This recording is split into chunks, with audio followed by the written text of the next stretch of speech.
Hello friends, the topic I'll teach today is blood relations. This is a very important topic and you can expect 2 to 3 questions in your IBPS SBI PO exam from this topic. So start with basics. So this video will cover the basics on blood relationship. So first of all, 3 basic relationship which we all need to know. Mother side, आपके mummy के जो रिश्तेदार हैं उनको हम कहते हैं maternal. Father side, आपके पापा के जो रिश्तेदार हैं उनको हम कहते हैं पैटर्नल. और आपके स्पाउस मतलब कि आपके हस्बैंड या वाइफ के जो रिश्तेदार हैं उनको हम कहते हैं इन लॉज.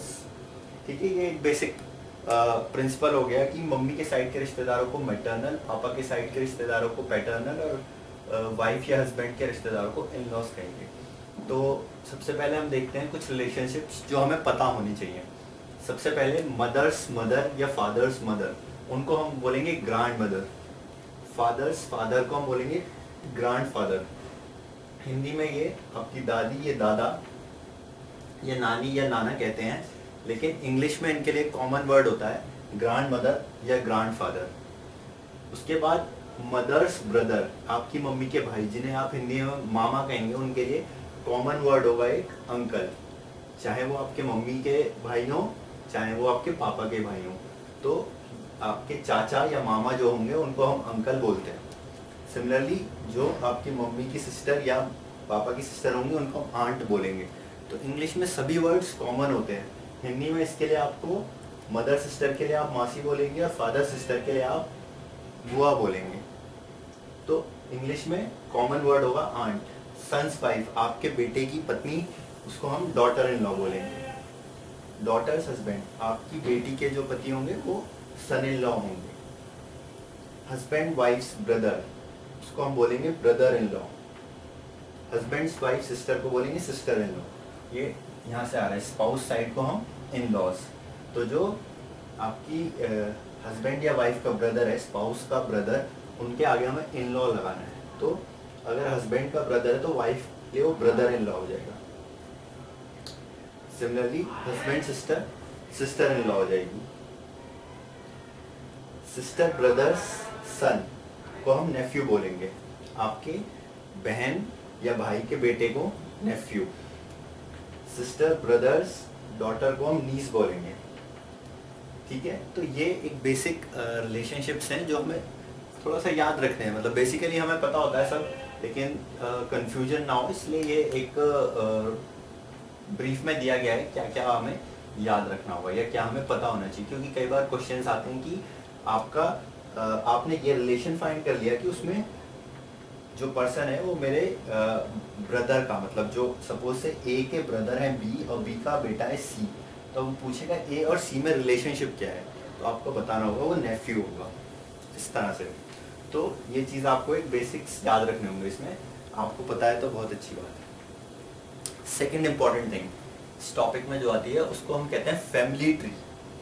फैमिली ट्री क्या होता है? बेसिकली हम इसको पिक्टोरियली रिप्रेजेंट करते हैं, एक पिक्चर में रिप्रेजेंट करते हैं कि एक फैमिली को हम किस तरह से दिखाएंगे. तो उसके जो बेसिक रूल्स हैं वो ये हैं. मेल को हम एक स्क्वायर बॉक्स या एक प्लस साइन से दिखाएंगे. फीमेल को हम एक सर्कल या नेगेटिव साइन से दिखाएंगे, या हम दोनों का भी यूज कर सकते हैं. बट ये बहुत इंपॉर्टेंट है. हमें जैसे ही किसी क्वेश्चन में पता लगता है कि a particular person is a male, तो हम उसको एक स्क्वायर बॉक्स में कर दें या एक प्लस साइन लगा दें, या दोनों भी कर सकते हैं. सिमिलरली जैसे ही फीमेल तो हम उसको सर्कल कर दें. ये हमें क्वेश्चन सॉल्व करने में बहुत ईजी रहेगा एट द एंड. तो अगर हम देखना चाहें हस्बैंड वाइफ का रिलेशनशिप कैसे हम लिखेंगे पिक्टोरियली, आपने एक स्क्वायर बनाया, उसके बाद एक सर्कल बनाया, इस पे प्लस इस पे माइनस लगाया. हालांकि एक चीज़ से भी आप कर सकते हैं बट दोनों चीज़ भी आप यूज़ कर सकते हैं. Family of 4 which is a husband wife son and daughter. तो हस्बैंड मतलब कि मेल के लिए हमने बॉक्स बनाया, वाइफ मतलब फीमेल, सन मतलब बेटा मेल के लिए बॉक्स और डॉटर के लिए सर्कल. तो इस तरह से हमें फैमिली ट्री रिप्रेजेंट करना होता है. जो बेसिक्स हैं वो ब्लड रिलेशनशिप में यही हैं. नेक्स्ट वीडियो में हम इसके क्वेश्चंस देखेंगे. Thank you so much for watching the video.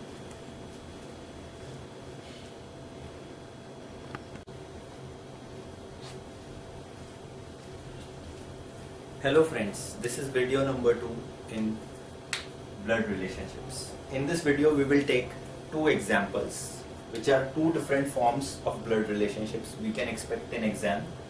एक होगा सिंपल फॉर्म, एक होगा कोडेड फॉर्म. सिंपल फॉर्म में हमें डायरेक्ट रिलेशनशिप्स दिए हुए हैं, you is mother of D, S is sister of D. और कोडेड फॉर्म में हमें इस तरह से दिया हुआ है कि P cross Q which means P is sister of Q. सबसे पहले हम सिंपल फॉर्म देखते हैं. क्वेश्चन क्या कह रहा है, you is mother of D. Question शुरू करने से पहले मैं एक चीज बता दूं, इसमें सभी क्वेश्चंस हमें एक फैमिली ट्री बना के सॉल्व करने होंगे. तो हमें you is mother of D, सबसे पहले हमने डी और यू लिख लिया. So you is mother of D, this is D and this is you, and you is mother of D. आपको जैसे ही पता लगा कि यू फीमेल है, हमने उसको सर्कल कर दिया, यार माइनस भी कर सकते हैं आप. डी की जेंडर हमें नहीं पता है, डी को हमने ऐसे ही रख दिया. S is sister of D. जो रिलेशनशिप सेम लेवल पे उन्हें हम सेम लेवल पे दिखाएंगे. S is sister of D and you is mother of D, so you is also mother of S. तो अगर D और S भाई बहन है और U D की मम्मी है, तो S की मम्मी भी U ही होंगी. L has one daughter. L is father of S. ये S है, इसके फादर L. अगर L फादर है मतलब वो मेल है, तो हमने उसको स्क्वायर कर दिया. और क्योंकि वो S के फादर हैं, S के पिताजी हैं, तो वो डी के भी पिताजी हुए, यानी कि यू और एल को हम जोड़ देंगे, यानी कि ये हस्बैंड और वाइफ हुए. यू और एल हस्बैंड है, डी और एस उनके डॉटर या सन है. हमें पता नहीं डी क्या है, बट एस डॉटर है. L has one daughter which means there is only one daughter, so S is the daughter of L. And since he has only one daughter, so D is son of L, so D भी हमारे male हो गए. M is daughter of S. M is daughter of S, तो हमने एक level नीचे, basically ये एक वो है पीढ़ी, ये उससे ऊपर, ये उसके नीचे. तो हम इसमें 3 पीढ़ी दिखा रहे हैं. और P is daughter of D, so P is daughter of D. तो क्वेश्चन क्या है, if R marry S. अब R कहाँ है, ये S. S से शादी कर ली R ने, तो R बेसिकली मेल हो गए. Then how is R related to you? R and you. So U की बेटी हो गई, तो ये U के दामाद हो गए, यानी कि ये यू के सन इन लॉ हो गए. और how R is related to U, so R is son in law of U. Second question is how is S related to P. S is sister of D, D's daughter is P, तो S would be aunt. S would be aunt of P, right? So this is how we will solve this simple type of question. In the next video, I will tell you how to solve the coded type of questions. Thank you. Dear friends, today we will learn about blood relations. So, to remember easily, the relations may be divided into 3 sides as given below. First, mental. Second, deduction. Third, diagram. What is mentor method? So, in mentor method, success of candidate depends upon his and her knowledge of blood relations,